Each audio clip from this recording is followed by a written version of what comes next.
यही प्रोग्राम तय हो गया। दूसरे दिन हम एक मीटर गेज ट्रेन में सवार होकर द्वारका की तरफ रवाना हो गए। द्वारका वहाँ से ज़्यादा दूर नहीं था। कोई 2-2.5 घंटे का सफ़र तय करने के बाद हम द्वारका पहुँच गए। ये सारा इलाका सतह मुर्तफ़ा का साहिली इलाका था। एक तरफ शुमाल में खलीज कच्छ का समंदर था, मगरिब में बहिरा अरब था। मुजाहिद कासिम हमें द्वारका के मुजाहिद शेर खान के मकान पर ले आया, जो ताड़ और नारियल के दरख्तों के पीछे एक चट्टान के करीब थे। 2 कमरे वाला पुराना बैरक की तरह का मकान था, जिसकी दीवारें टीन की थी, छत ढहलान थी और खपरेल थी, दीवारें जंग आलूद थी। मकान के बाहर 2 लोहे की पुरानी कुर्सियां उल्टी सीधी पड़ी थी। मुजाहिद कासिम को वो जगह मालूम थी जहां शेर खान दुकान पर जाते हुए अपनी एक डुप्लीकेट चाबी छुपा कर रख जाता है। ये चाबी सिर्फ भारतीय इस्लामी तंजीम के मुजाहिदों के लिए छुपाई जाती है कि अगर वो इधर आए तो इन्हें शेर खान की दुकान पर जाने की ज़रूरत न पड़े और इस खुफिया जगह से चाबी लेकर मकान खोल कर बैठ जाएं। हम भी मकान खोल कर कमरे में बैठ गए। ये बिल्कुल वैसा ही उलट पलट कमरा था जैसा काठियावाड़ में मुजाहिद कासिम का था। शेर खान अकेला ही वहाँ रहता था और इसे वहाँ रहते हुए 10-15 साल हो गए थे। वो गुजराती और मराठी ज़ुबान बड़ी रवानी से बोल और समझ लेता था। कासिम हमें वहाँ बिठाकर खुद शेर खान को लेने चला गया। वो शेर खान को अपने साथ ही ले आया। शेर खान की उम्र 40 से कुछ ऊपर थी। बूटा हुआ बदन था, रंग सांवला था, छोटी छोटी शरीर दाढ़ी थी, खुद शक्ल आदमी था, आंखों में खास चमक थी। हमसे गले लगकर मिला।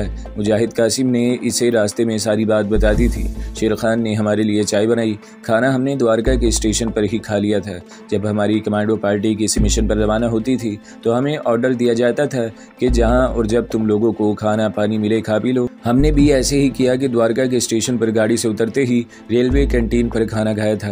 कमांडो खालिद ने शेर खान से कहा, शेर खान, क्या तुम्हें इंडियन नेवी की लेजर गन के बारे में इससे पहले कुछ मालूम था? शेर खान ने नफ़ी में सर हिलाते हुए कहा, नहीं, और मैं हैरान हूँ कि मुझे आज तक पता क्यों नहीं चल सका। मैं तो यहाँ बड़ा चौकस रहता हूँ। जब भी कोई इंडियन नेवी का जहाज़ बंदरगाह पर लगता है तो मेरे ख़ास आदमी मुझे आकर बता देते हैं कि इस जहाज़ से गोला बारूद उतरा है या फ़ौज की कोई रेजिमेंट उतरी है, लेकिन इतनी ख़तरनाक गन पोस्ट यहाँ बन गई और मुझे खबर तक न हुई।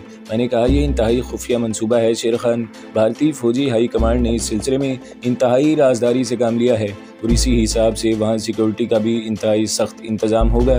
कमांडो खालिद ने कमांडो शेर खान से कहा, कमांडो हारून आज रात को लेज़र गन पोस्ट की राखी और सुराग रसानी की मुहिम पर निकलेगा। हम सिर्फ ये चाहते हैं कि तुम कुछ हथियार ला दो। किस किस्म के हथियार आप लोगों को चाहिए? कमांडो खालिद ने मेरी तरफ देखा। मैंने कहा, इस वक्त सिर्फ 2 ऑटोमेटिक मगर साइलेंसर लगे हुए पिस्तौलों की ज़रूरत है। एक कमांडो चाकू भी चाहिए। इसके बाद जिस किस्म के हथियारों की ज़रूरत पड़ेगी तुम्हें बता देंगे। शेर खान ने कहा, यह कोई मसला नहीं है। दोनों ऑटोमेटिक पिस्तौल साइलेंसरों के साथ और 2 कमांडो चाकू आपको शाम से पहले मिल जाएंगे। कमांडो खालिद ने कहा, हमारे 2 आदमी सुराग रसानी की इस मुहिम पर जाएंगे। हमारे पास इस मुहिम पर जाने के लिए मुनासिब लिबास नहीं है। कमांडो लिबास न सही, लेकिन हमें नीले या स्याह रंग की 2 पतलूनें और इसी रंग की 2 कमीज़ें ज़रूर होनी चाहिए। शेर खान बोला, यह भी कोई मसला नहीं है, एक कपड़े भी मिल जाएंगे। लेकिन ये बताओ कि जो कमांडो इस मुहिम पर जा रहे हैं, इन्हें द्वारका के साहिली इलाके से कोई वाकफियत भी है या नहीं? इस पर मुजाहिद कासिम ने मुस्कुराते हुए कहा, मेरे बारे में तुम्हारा क्या ख्याल है शेर खान? मैं इस मुहिम पर कमांडो करमदाद के साथ जा रहा हूँ। शेर खान ने हंसकर कहा, कासिम भाई, फिर तो किसी किस्म की फ़िक्र की कोई बात नहीं है। तुम द्वारका की पहाड़ियों को मुझसे ज़्यादा जानते हो। लेकिन खालिद भाई, अगर आप लोगों में से कोई दिन की रोशनी में भी समंदर की जानिब से द्वारका की साहिली पहाड़ियों का जायज़ा ले लेते तो ज़्यादा बेहतर होता है, क्योंकि रात के वक्त आपको वहाँ कुछ भी नज़र नहीं आएगा। कम अज़ कम मैंने आज तक इन पहाड़ियों में कभी मुस्तकिल तौर पर कोई रोशनी नहीं देखी। कभी कभी किसी ट्रक के इधर से गुजरने की आवाज़ आ जाती है और रात को किसी गाड़ी के हेडलाइट्स की मदम सी रोशनी भी दिखाई दे जाती है। हैरान हूँ कि इंडियन आर्मी और इंडियन नेवी ने इतनी राजदारी से इतना बड़ा फौजी प्रोजेक्ट मुकम्मल कर लिया और हमें खबर भी न हुई। कमांडो खालिद ने मेरी तरफ मुतवज्जा होकर कहा, करमदाद, मुझे शेर खान की दिन के वक्त रैकी करने की तजवीज़ पसंद आई है। मेरा ख्याल है कि तुम्हें और कासिम को दिन के वक्त इलाके का जायज़ा लेने ज़रूर जाना चाहिए। कमांडो हारून कहने लगा, मगर इस लिबास में इधर जाना ख़तरे का बाइस हो सकता है। वहाँ तो ज़बरदस्त सिक्योरिटी होगी और इंडियन आर्मी और नेवी के तजुर्बाकार कमांडो पहाड़ियों में छुपकर पहरा दे रहे होंगे। शेर खान बोला, आप लोग जीनी साधुओं का भेष बदल कर इन पहाड़ियों में आसानी से चल फिर सकते हैं, क्योंकि यहाँ के लोग जीन मूत को मानने वाले हैं। जीनी साधु कभी कभी द्वारका की पहाड़ियों में तपस्या करने आते हैं। वो समंदर की तरफ मुंह करके बैठ जाते हैं और देर तक इसी तरह बैठे रहते हैं। मैंने कहा, लेकिन मुझे तो गुजराती ज़ुबान नहीं आती। कासिम गुजराती ज़ुबान बोल लेता है। इस पर शेर खान ने हंसकर कहा, इससे कोई फ़र्क नहीं पड़ेगा, तुम मौन व्रत रख लेना। ये जाहिर करना है कि तुमने खामोशी का व्रत रखा हुआ है। जीनी साधु आमतौर पर खामोशी का रोज़ा रखे हुए होते हैं। यहाँ गुजरात में खामोशी का रोज़ा यानी मौन व्रत तो औरतें और मर्द हफ्ते में एक बार अपने घरों में भी रख लेते हैं। कमांडो खालिद बोला, ये अच्छी बात है। कमांडो करमदाद खामोश रहेगा। कासिम ज़रूरत के वक्त वहाँ किसी आर्मी या नेवी के गश्ती सिपाही से आमना सामना हो गया तो इनसे गुजराती ज़ुबान में बात कर लेगा। शेर खान ने कहा, जीन के साधु दो तरह के होते हैं। एक तो बिल्कुल उल्फ नंगे रहते हैं, दूसरी तरफ के साधु सफ़ेद चादर जिस्म के गिर्द लपेट लेते हैं। आमतौर पर वो साधुओं वाले लंबे लंबे बाल भी नहीं रखते, क्योंकि जीन मत के पेशवा महावीर ने बाल नहीं बढ़ाए हुए थे। मैं तुम दोनों के वास्ते पुरानी सफ़ेद चादरें ला दूंगा, जिनको अपने जिस्म के गिर्द लपेट कर तुम काले रेठों की मालाएं गले में डाल लेना और पाँव में चप्पल पहन लेना। ये लिबास बिल्कुल दुरुस्त रहेगा। इसके बाद शेर खान चादरें लाने दुकान पर चला गया। सुराग रसानी के इस मिशन पर सिर्फ मैं और मुजाहिद कासिम जा रहे थे। मुजाहिद कासिम को इसलिए चुना गया था कि वो इस इलाके से बखूबी वाकिफ़ भी था और गुजराती मराठी ज़ुबानें रवानी से बोल लेता था। मैं इसलिए साथ जा रहा था कि मैं आर्मी का तरबियत याफ्ता कमांडो था और सबसे अहम बात यह थी कि मैंने लेज़र गन साइट का नक्शा देखा हुआ था और ब्लू प्रिंट पर सबसे ऊंची पहाड़ी की डिग्रियां, जाविये और दूसरे अहम निशानात भी याद रखे हुए थे। शेर खान दुकान से हमारे लिए 2 सफ़ेद मगर पुरानी चादरें लेकर आ गया। वो रेठों की 6-7 मालाएं भी लाया था। सफ़ेद रोगन की छोटी सी डिबिया इसके पास थी। अभी दिन का वक्त था, हमें दिन की रोशनी में ये सुराग रसानी करनी थी। मैंने और मुजाहिद कासिम ने अपने कपड़े उतार कर सफ़ेद चादरें जीन साधुओं की तरह लपेट ली। इस सिलसिले में शेर खान ने हमारी मदद की, क्योंकि वो जीनी साधुओं को हर रोज़ देखा करता था। इसने हमारे माथों और बाजुओं पर सफ़ेद रोगन से लंबी लंबी 3 लकीरें बना दी। ये जीन मत के साधुओं का ख़ास निशान है। हमने गले में काले रीठों की मालाएं भी पहन ली।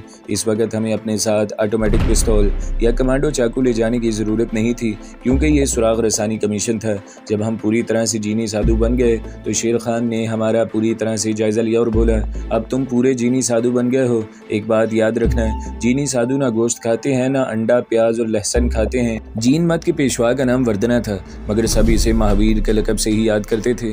द्वारका की इन बंजर साहिली पहाड़ियों में कहीं कहीं मजदूरों की झोंपड़ियाँ भी हैं। इनकी औरतों ने तुम्हें खाने को दही वगैरह दिया तो ले लेना, मगर प्याज, अंडे और गोश्त को हाथ न लगाना। कमांडो खालिद ने शेर खान से कहा, शेर खान अब ऐसा है कि इन दोनों को वो रास्ता बता दो जो यहाँ से द्वारका की साहिली पहाड़ियों की तरफ जाता है। मुजाहिद कासिम तो इस इलाके से वाकिफ़ है, लेकिन मैं चाहता हूँ कि तुम कोई ऐसा रास्ता बताओ जो शॉर्टकट भी हो और महफूज भी हो। शेर खान कासिम से मुखातिब हुआ, क्योंकि कासिम वहाँ अक्सर आता जाता रहता था। इसने कासिम को एक ख़ास रास्ता बता दिया। कासिम बोला, मैं समझ गया हूँ, आओ करमदाद, हमें देर नहीं करनी चाहिए। मैं और कासिम शेर खान के पुराने मकान से निकले और इसके अकब में जो छोटे छोटे पहाड़ी टिब्बे और घाटियाँ थी, इनमें से गुजरते हुए एक ऐसी जगह आ गए जहाँ ऊंची नीची बंजर पहाड़ियों का सिलसिला दूर तक चला गया था। हम जीनी साधुओं के लिबास में साथ साथ चले जा रहे थे। मुजाहिद कासिम ने पहाड़ियों की तरफ इशारा करके कहा, ये द्वारका की साहिली पहाड़ियाँ हैं, इनकी दूसरी तरफ बहिरा अरब का समंदर और द्वारका की नेवी की बंदरगाह है। फिर इसने मुझे दूर से एक पहाड़ी दिखाई जो बाकी तमाम पहाड़ियों में से ऊंची थी। कहने लगा, ये सबसे ऊंची पहाड़ी है और मुझे यकीन है कि यही गन साइट है। इसी जगह लेज़र गन की पोस्ट होगी। तुम्हारा क्या ख्याल है? तुमने तो इन गन पोस्ट को नक्शे में ज़रूर देखा होगा। मैं दिन की रोशनी में पहाड़ी को गौर से देख रहा था, मगर ब्लू प्रिंट और असल साइट में बड़ा फ़र्क होता है और इसे कोई इंजीनियर ही पहचान सकता है। मैंने कहा, मैं कुछ नहीं कह सकता, ये तो पहाड़ी के दामन में ही जाकर मालूम हो सकेगा कि यही गन पोस्ट है, क्योंकि ब्लू प्रिंट के नक्शे में जहाँ तक मैं समझ सका हूँ तो आमने सामने लाल रंग के तीर बनाए हुए थे। ये तीर मेरे इल्म के मुताबिक 2 पहाड़ी खाइयों की अलामत थी। ये खाइयाँ समंदर की जानिब है और यहाँ ज़रूर आर्मी ने लेज़र गन की हिफाजत के लिए या तो छोटी तोपें नस्ब कर रखी होंगी और या वहाँ हवाई हमले से बचाव के लिए एंटी एयरक्राफ्ट गन्नें लगाई हुई होंगी। मुजाहिद कासिम ने कहा, ये तुमने बड़ी कारामद इतला हम पहुँचाई है। इसका मतलब है कि हमें समंदर की तरफ से पहाड़ी की तरफ जाना चाहिए। मैंने कहा, कहीं हम इन पहाड़ियों में रास्ता तो नहीं भूल जाएंगे? सारी पहाड़ी एक ही तरह की लगती है।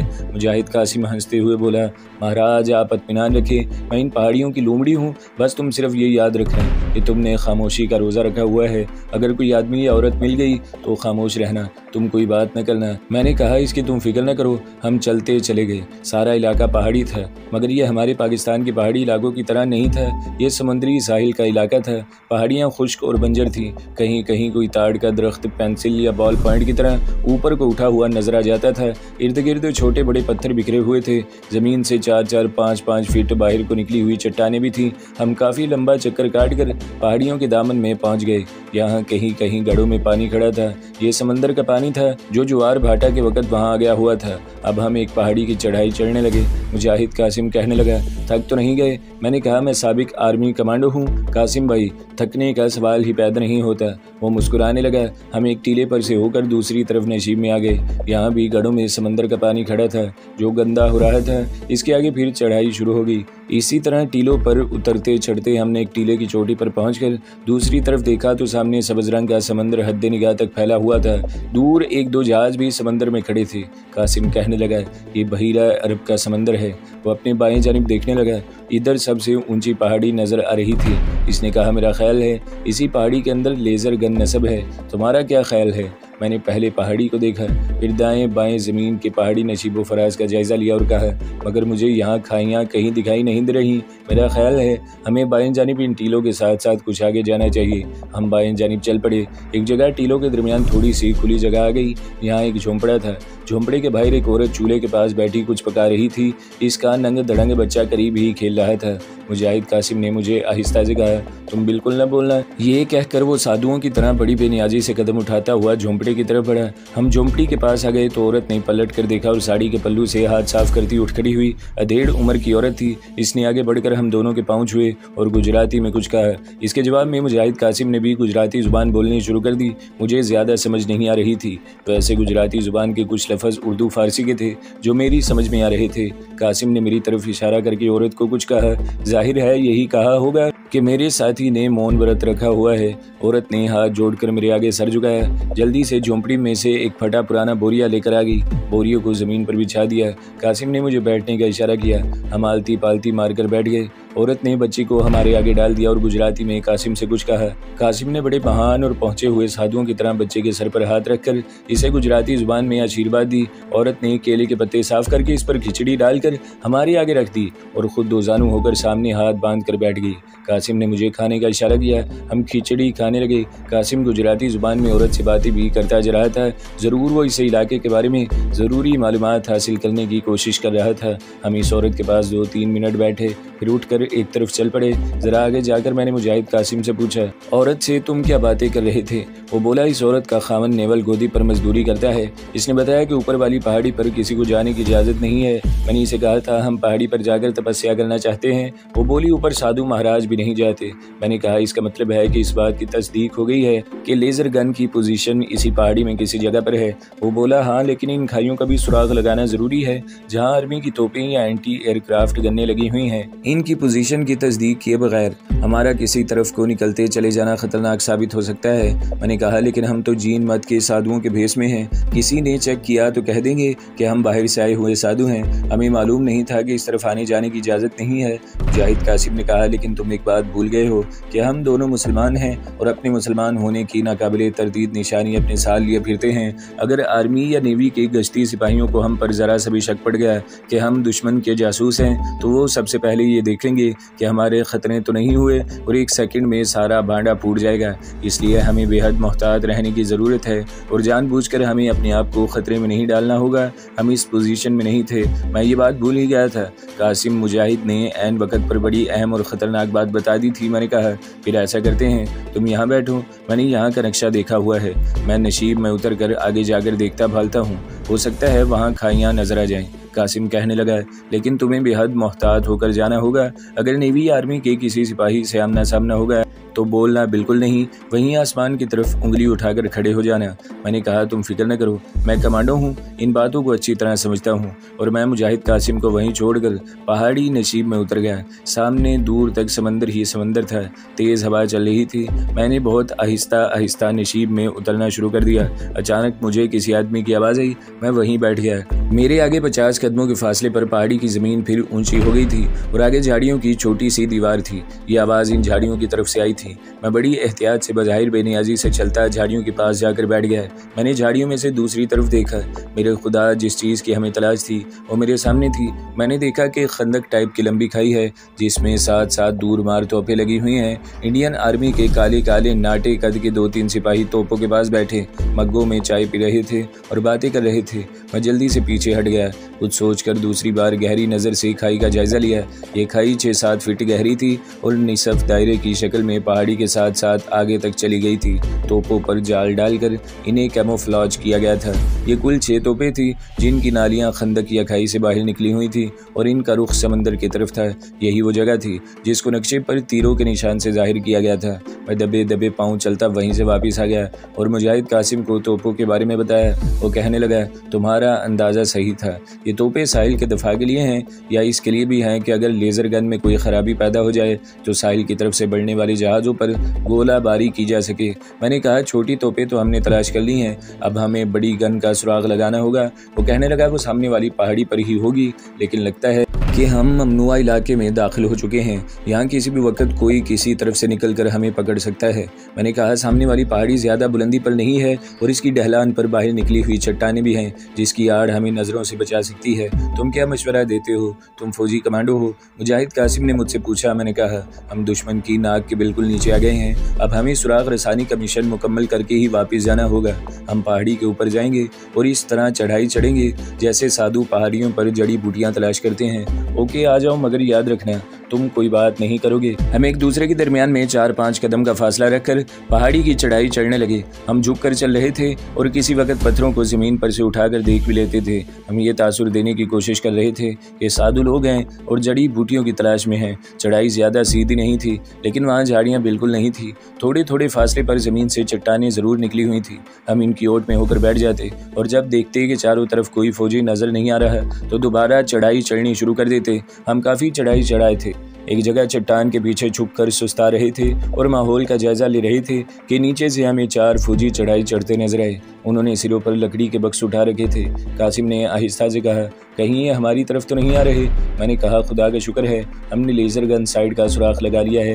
ये फौजी सिप्लाई लेकर गन साइड के पैरामीटर में जा रहे हैं। आड़ में ही रहना, कोई बात नहीं करना और अपने आप को छुपाए रखना। चट्टान काफ़ी बड़ी थी जिसकी ओट में हम छुपे हुए थे। चारों फौजी सिपाही बक्स सिरों पर उठाए आहिस्ता आहिस्ता चढ़ाई चढ़ रहे थे और हमसे ज़्यादा से ज़्यादा 100 गज के फासले पर थे। हम बैठने की बजाय ज़मीन पर लेट गए थे और सर उठाकर चट्टान के किनारे पर से इन्हें देख रहे थे। चारों इंडियन फौजी हाँफते हुए आहिस्ता आहिस्ता कदम उठाते। जब हमसे काफ़ी ऊपर चले गए तो हम उठकर बैठ गए। हमारी निगाहें इनका पीछा कर रही थी। चारों सिपाही एक कतार की शक्ल में ऊपर जा रहे थे।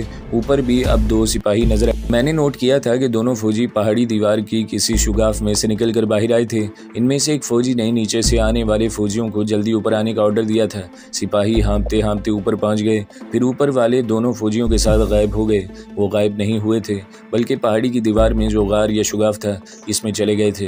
मैंने कासिम से कहा, कासिम, लेज़र गन इसी पहाड़ी की दूसरी तरफ लगी हुई है। इस तरफ गार का दहाना है, ये गार दूसरी तरफ समंदर के रुख पर चली गई है। लेज़र गन दूसरी जानिब किसी बहुत बड़ी खंदक में नस्ब की गई है। पहाड़ी के ऊपर मुझे एक जगह टोकरी सी ऊपर को उठी हुई दिखाई दी। मैंने कासिम को दिखाते हुए कहा, वो देखो, लेज़र गन का रेडार पहाड़ी के ऊपर लगा हुआ है।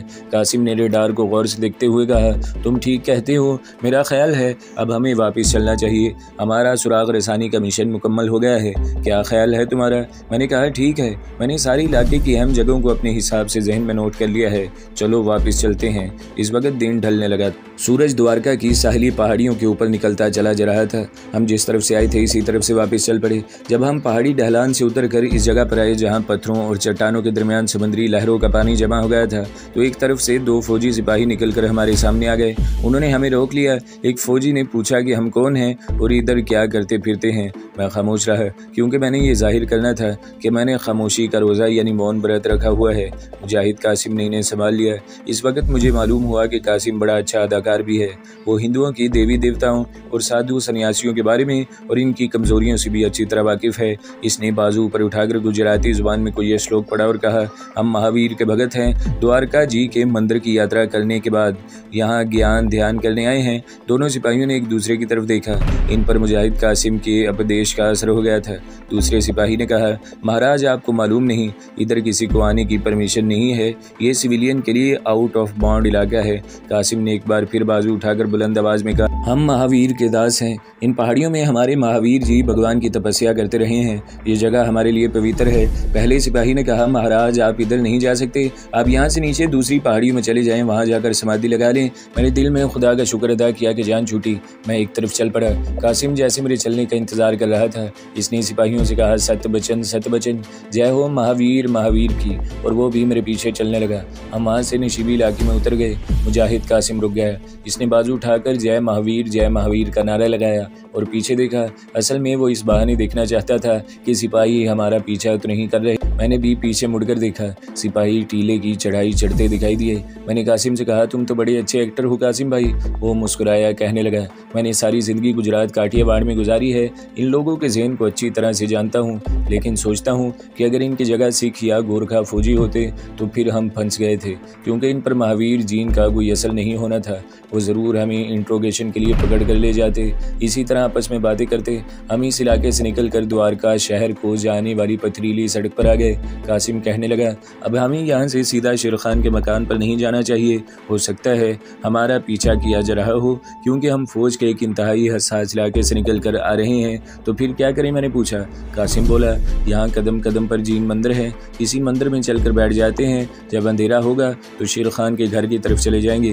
कासिम इन जगहों को खूब जानता था। वो करीब ही पीपल के एक दरख्त के पास ले गए, जिसके नीचे एक बैल की मूर्ति लगी हुई थी।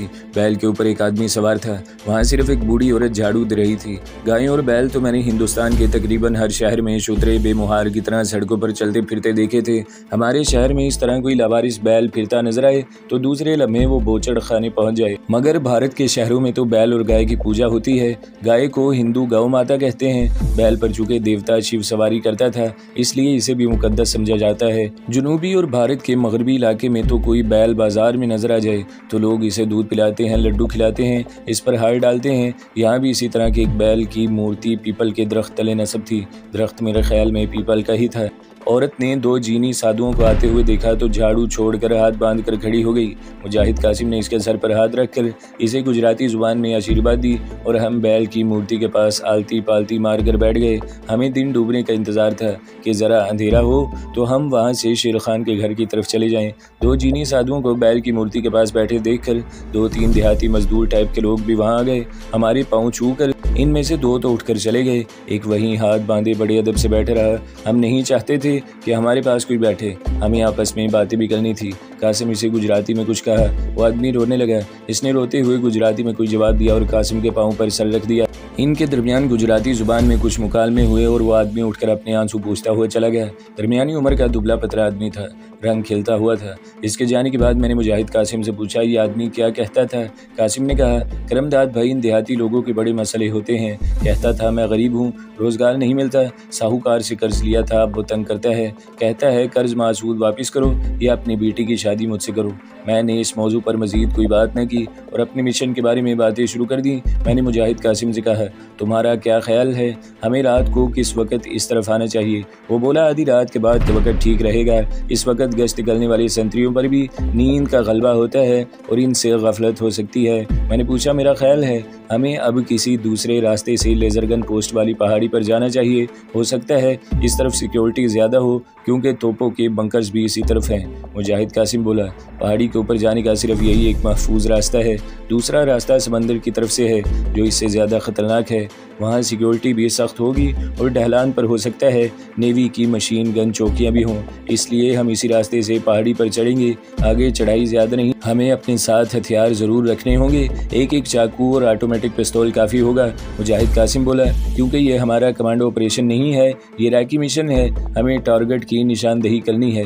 मैं खामोश रहा। हम बातें करते रहे कि एक औरत हमारे लिए मिट्टी के प्याले में दही लेकर आई। दही का प्याला इसने हमारे आगे रख दिया और हाथ बांध कर बोली, महाराज मुझे आशीर्वाद दीजिए। मेरे बच्चे को गोदी पर नौकरी मिल जाए। मुजाहिद कासिम ने हाथ उठाकर कहा, बहन जा, भगवान महावीर तेरे बच्चे को रोज़गार पर लगा देंगे, अब तू जा। औरत चली गई। कासिम कहने लगा, ये लोग इंतहाई तोहम परस्त और ज़ईफ़ुल एतकाद हैं। जब तक हम यहाँ बैठे रहे ये किसी न किसी तरफ से निकल कर यहाँ आते रहेंगे। मेरा ख्याल है हमें इन लोगों की नज़रों में नहीं आना चाहिए और यहाँ से निकल पड़ना चाहिए। तो दोस्तों, अगली किस्त सुनने के लिए हमारे चैनल को ज़रूर सब्सक्राइब करें, वीडियो को लाइक करें और बेल के आइकन पर भी क्लिक कर दें ताकि हर जो आने वाली वीडियोज़ हैं वो आपको सबसे पहले मिलती रहें।